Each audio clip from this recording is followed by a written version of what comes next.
Loyalty in the NFL? It's a myth. Some of the greatest players and coaches in history have been backstabbed, blindsided, or thrown aside. But sometimes, they're the ones pulling the dirtiest moves. Number 8, the Packers versus Aaron Rodgers. The relationship between Aaron Rodgers and the Green Bay Packers was a slow-burning Cold War, filled with frustration, public disputes, and ultimately betrayal. For over a decade, Rodgers was the face of the franchise, a 4-time MVP, a Super Bowl champion, and the most gifted passer the league has ever seen. But the Packers front office? They left him out to dry time and time again. One of the biggest flashpoints was Green Bay's complete lack of investment in first-round offensive weapons. During Rodgers' tenure, the Packers drafted a wide receiver in the first round exactly 0 times. Instead, they spent those picks on defensive players, linemen, and in 2020, on Aaron Rodgers' replacement, fresh off an NFC Championship appearance. In a draft, Rodgers expected the Packers to get him a weapon, another receiver to pair with Davante Adams. But instead of T. Higgins, Green Bay used its first-round pick on Jordan Love. Even worse, they never even told Rodgers they were doing it. He found out like the rest of us. And his reaction? No way. This wasn't just any old pick. It was a message. The Packers didn't care Rodgers was still playing like he was in his prime, coming off a strong season. So instead of giving him the help he needed to get back to a Super Bowl, they drafted his eventual replacement just like they did Brett Favre. The message was clear. Your days are numbered. Rodgers, of course, responded in the pettiest, most badass Aaron Rodgers way possible, by winning back-to-back MVPs in 2020 and 2021. But the damage was done. Rodgers was fed up. In a now infamous press conference, he publicly torched the Packers front office, calling them out for failing to communicate, failing to value veteran players, and refusing to listen to his input. He specifically pointed to key teammates like Jordy Nelson, Randall Cobb, and Clay Matthews, players who were cut or let go without much of a conversation. Things only got worse in 2022, when the Packers traded Davante Adams, the best receiver Rodgers had ever played with, because they fractured their relationship with him too, leaving Rodgers with Allen Lazard to head up the receiver room. By 2023, following an 8-9 season, the writing was on the wall. Green Bay was ready to move to Jordan Love after he spent 3 years on the bench, and they traded Rodgers to the New York Jets, where careers go to die. The same place they sent Brett Favre a decade and a half earlier. Rodgers had once been their heir apparent. Now, he was obsolete. Green Bay got what they wanted. A fresh start with Jordan Love, but in the process, they alienated, disrespected, and ultimately betrayed the best player in the history of the franchise. Whether you think Rodgers' beef was dramatic or justified, this was one of the dirtiest betrayals in NFL history. Number 7, Josh McDaniels. Some betrayals are slow burns brewing over time, but this one happened in an instant, leaving an entire franchise scrambling. In February of 2018, the Indianapolis Colts were set to announce Josh McDaniels as their new head coach. The deal was done, the press conference scheduled, looking forward to the next chapter with the new leader of their franchise. But that's not exactly how it ended up playing out. To understand how wild this was, let's consider Josh McDaniels' rough stint as head coach of the Denver Broncos, a disaster that ended with him being fired in under 2 seasons. His reputation was in tatters, but after returning to New England, he rebuilt his image under Bill Belichick, becoming one of the NFL's hottest coaching candidates once again. So when the Colts came calling and they agreed to terms, it seemed like the perfect opportunity for McDaniels to redeem himself. But behind the scenes, cracks were already forming. This wasn't just about football, it was about power. McDaniels came from New England, where the head coach controlled everything. But not even necessarily the player personnel. Instead, it was how things like strength and conditioning, medical, and video are run. Both sides assumed they were on the same page. But as the hire got closer, McDaniels realized he wasn't going to get the level of control he expected. The Colts saw their head coach as just that, a coach. But McDaniels, he wanted Belichick-level authority. And then, just when Indy thought everything was in place, McDaniels backed out. Imagine being the Colts. You've publicly announced your new head coach, you've got a press conference scheduled, and then hours before it happens, McDaniels calls and says, "I'm not coming." The Colts were blindsided, fans outraged. Even McDaniels' own agent was so stunned by the decision that he terminated their professional relationship. This wasn't just a change of mind, this was a full-blown betrayal. And while McDaniels went on to prove once again via his stint with the Raiders that he's not head coach material, things haven't exactly worked out for the Colts either. After being left at the altar, they pivoted and hired Frank Reich. Andrew Luck retired, then Reich was fired for Jeff Saturday. in what was one of the funniest coaching hires in NFL history. Number 6. Pete Carroll and Russell Wilson. The relationship between Wilson and Carroll was once the bedrock of the Seattle Seahawks. Together, they led the franchise to 2 Super Bowl appearances, including a dominant victory in Super Bowl 48, and they turned Seattle into a perennial contender. But beneath the surface, it wasn't so pretty. By 2022, their partnership had eroded to the point where Wilson reportedly went to Seahawks ownership and demanded Carroll and general manager John Schneider be fired, a move that ultimately backfired and led to his own departure from Seattle. Wilson's frustration with Carroll had been building for years. He wanted more control over the offense, believing the Seahawks were holding him back with their run-heavy philosophy, the origin of the Let Russ Cook campaign. For most of his career, Carroll had emphasized a ground-and-pound offense, relying on strong defense and a powerful rushing attack to complement Wilson's playmaking ability. This formula worked early in Wilson's career, but as he grew into a superstar, he wanted to air the ball out more, have a say in personnel moves, and take ownership of the offense like his superstar peers. The final straw reportedly came after the 2021 season, when Wilson endured one of the most difficult years of his career. He suffered a finger injury that forced him to miss games for the first time in his career. And when he returned, he wasn't the same. The Seahawks finished 7-10, their first losing season in a decade, and Wilson saw it as a sign that the franchise was failing him. Feeling undervalued and unheard, Wilson allegedly went to Seahawks ownership and pushed for Carroll and Schneider to be fired, believing the team needed new leadership that would fully unleash his potential. But instead of siding with Wilson, Seahawks ownership stuck with Carroll and Schneider, choosing them over their franchise quarterback. Within weeks, Wilson was traded to the Denver Broncos in a blockbuster deal. Wilson denied ever trying to have Carroll fired, calling the reports completely false. But the timing of his departure, combined with years of mounting tension between him and Carroll, painted a different picture. Whether he explicitly demanded their firing or not, it was clear that Wilson wanted a new direction for the franchise, one that did not include Pete Carroll. In the end, Seattle moved on without him, and thrived. The Seahawks made the playoffs in their first year post-Wilson, and Geno Smith played the best football of his career. Meanwhile, Wilson's public perception took a massive hit, with many viewing his attempted power move as an ego-driven snake-like betrayal that backfired spectacularly. And it didn't help his case that he rode into Denver and played the worst football of his career while turning himself into a living, breathing meme. Russell Wilson thought he was better than he actually was, tried to reshape an entire organization, only to end up being the one that pushed himself out the door. Number 5. Bill Belichick quits the Jets. In January of 2000, the New York Jets were preparing to introduce Bill Belichick as their next head coach. He was supposed to be the heir to Bill Parcells, the man who would lead the franchise into the new millennium. Instead, Belichick walked into his introductory press conference, grabbed a sheet of paper, and scribbled one sentence: "I resign as HC of the NYJ."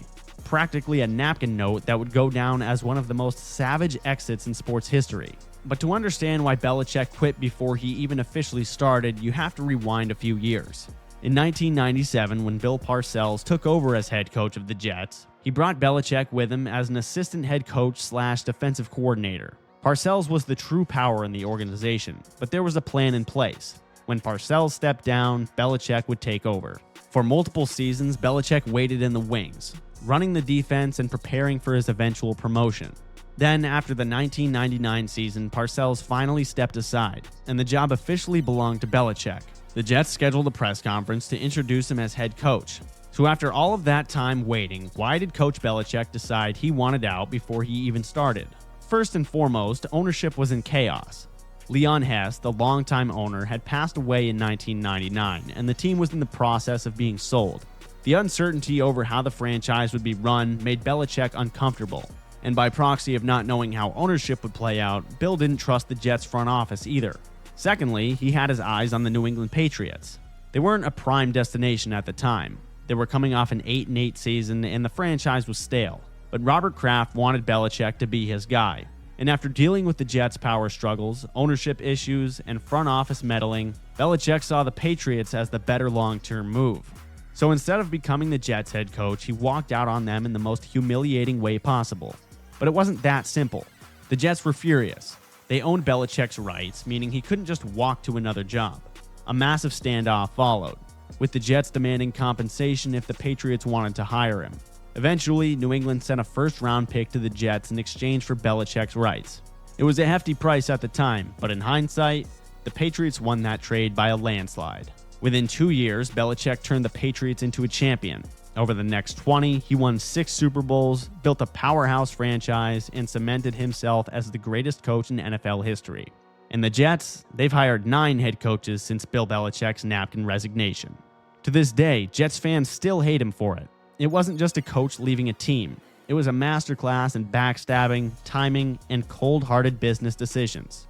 And when you look at what Belichick became in New England, you could argue this was the most costly betrayal in NFL history. Number 4, Terrell Owens versus the Philadelphia Eagles. The relationship between T.O. and the Eagles was supposed to be an electrifying pairing, a dominant receiver joining forces with a championship-caliber team set to bring a long-awaited Super Bowl to the city. And for one season, it looked like that's exactly what would happen. But within a year, everything fell apart. Egos clashed, relationships soured, and one of the most explosive receivers in NFL history found himself exiled from the team he helped carry to the brink of immortality. It all started in 2004, when the Eagles, fresh off 3 straight NFC Championship losses, acquired Owens to give quarterback Donovan McNabb the elite weapon he needed. The move paid off immediately. Owens had a monster season, racking up 1,200 yards and 14 touchdowns, helping the Eagles storm to a 13-1 record when he was in the lineup. Then disaster struck. Owens broke his leg and tore ligaments in his ankle late in the regular season, seemingly ending his season. But in true T.O. fashion, he defied medical expectations, miraculously returning for Super Bowl 39, and put on one of the gutsiest performances ever. 9 catches for 122 yards while playing on one leg. Yet, despite Owens' heroic effort, the Eagles lost to the Patriots, and that's when the relationship began to unravel. Owens believed he deserved a new contract. After all, he had risked his career to play in the Super Bowl, but the Eagles refused to renegotiate his deal, and that's when the drama exploded. Owens held out of training camp, then clashed with Eagles offensive coordinator Brad Childress when he finally showed up. He started doing bizarre, theatrical stunts, most notably doing shirtless push-ups and sit-ups in his driveway while reporters crowded around his house. But T.O. would end up in uniform for the start of the season, and to everyone's credit, it was business as usual on the field. But in November of 2005, after Owens publicly called out McNabb, questioning his toughness and even publicly suggesting the Eagles would be better off if Brett Favre were their quarterback, Philly suspended him indefinitely and later deactivated him for the rest of the season. The team had chosen McNabb over T.O., and the fallout was nuclear. Owens was released after the season, ending his Eagles career after just 21 games. And just to twist the knife, he signed with the Dallas Cowboys, the Eagles' most hated rival. For years, the debate raged. Who was really at fault? Was Owens selfish, disruptive, and out of control? Or did the Eagles betray a superstar who put his career on the line for the franchise? Number 3, the Colts cut Peyton Manning. For over a decade, Peyton Manning was the Indianapolis Colts' entire identity. From the moment he was drafted number 1 overall in 1998, it didn't take long for him to transform the Colts from a forgettable franchise into a perennial Super Bowl contender, winning 4 MVPs, setting countless records, and delivering the city its first Super Bowl championship. Manning was the undisputed leader of the franchise, and it seemed like a foregone conclusion that he would retire as a Colt. But in 2011, everything changed when Manning underwent neck surgery that forced him to miss the entire year. It was the first time the Colts had to play without him, and without their star quarterback, the team completely collapsed, finishing 2-14. Suddenly, for the first time in years, the Colts were at the bottom of the league, which ironically put them in position to draft a new franchise quarterback. And that year, arguably the greatest quarterback prospect of all time, Andrew Luck, was entering the draft. A generational talent with elite size, arm strength, and intelligence, the Colts now faced a heartbreaking decision. Do they stick with Peyton Manning, their legendary franchise cornerstone, and hope he can recover? Or do they move on and start fresh with a generational rookie quarterback? In the end, the Colts made their choice. The team released Peyton Manning, ending his legendary run in Indianapolis. The moment was gut-wrenching. Manning thanked Indy for letting him be their quarterback. He'd given everything to the franchise, and when he needed them the most, they moved on without him. But honestly, the Colts made the decision every team would have made, and that's the cutthroat nature of the NFL. Luck stepped in and immediately became a star, leading the Colts to the playoffs in each of his first 3 years. Meanwhile, Manning signed with the Denver Broncos and went on a revenge tour. winning another MVP and breaking records in 2013 before winning a Super Bowl in 2015, and riding off into the sunset as one of the greatest to ever do it. And ironically, Andrew Luck followed him into retirement not long thereafter. Number 2, Brett Favre goes to the Vikings. Just like Peyton Manning, for 16 seasons, Brett Favre might as well have been the governor of Wisconsin. He was an icon, the gunslinging, iron-willed leader who dragged the franchise from mediocrity back to greatness. He won 3 straight MVPs, brought a Super Bowl title back to Green Bay, and became one of the most beloved players in franchise history. No matter how many times he threw a reckless interception, Packers fans loved him for his toughness, charisma, and never-give-up attitude. But by the end of his career, that love turned to bitterness, and in a move that still haunts Green Bay fans, Favre joined their most hated rival. The drama started many years earlier, even as far back as the early 2000s, when retirement rumors around Brett Favre began. The Packers, seeing the writing on the wall, had already drafted Aaron Rodgers in 2005 as Favre's eventual successor, but Favre kept playing, and every offseason after that, the same question hung over the franchise. Is this the year Brett Favre finally retires? And in 2008, Favre announced his retirement. Already prepared, the Packers moved on with Rodgers, believing the era of their legendary quarterback had officially ended. But a few months later, Favre changed his mind. He wanted to come back. And that's when everything blew up. The Packers, after 3 years of preparing for life without Favre, decided they were ready to move on. Favre, furious, demanded a release, but Green Bay refused. Instead, they traded him to the New York Jets, far away from the NFC North, where he couldn't immediately haunt them. And for a year, it seemed like the drama was over. Favre played one bad season in New York, and Green Bay fully embraced Rodgers as their new leader. But then, in 2009, Favre did the unthinkable. He signed with the Minnesota Vikings, putting himself in perfect position to make the Packers pay. Green Bay fans felt betrayed on a biblical level. Favre didn't just leave. He intentionally went to the one place he knew he could hurt the most. And that season, Favre torched the Packers twice, dropping 7 touchdowns on Green Bay and leading the Vikings to an NFC Championship appearance in what was in many people's opinion the best year of his career. The fairy tale ending never came, though. Favre's revenge tour collapsed in 2010 when Father Time finally defeated him. His career ended in ugly fashion while Rodgers and the Packers won the Super Bowl that same year. Favre eventually made peace with Green Bay, returning years later to have his number retired and mend fences with the fan base. But for 2 long, bitter seasons, the quarterback who became a legend in Green Bay became its biggest enemy. Number 1, Jerry Jones fires Jimmy Johnson. The Dallas Cowboys dynasty of the 1990s could have been the greatest in NFL history if Jerry Jones had just stayed out of the way. Instead, his ego destroyed it. The breakup between Jones and head coach Jimmy Johnson wasn't a typical coaching change. It was a desire for credit that cost the Cowboys a chance at complete domination. When Jones bought the Cowboys in 1989, he made a bold, controversial hire, bringing in his old college teammate Jimmy Johnson to replace legendary coach Tom Landry. And at first, the results were ugly. Dallas went 1-15 in Johnson's first season. But behind the scenes, they were building something special. He made brilliant trades like sending Herschel Walker to Minnesota, drafted future Hall of Famers, and completely rebuilt the team's culture.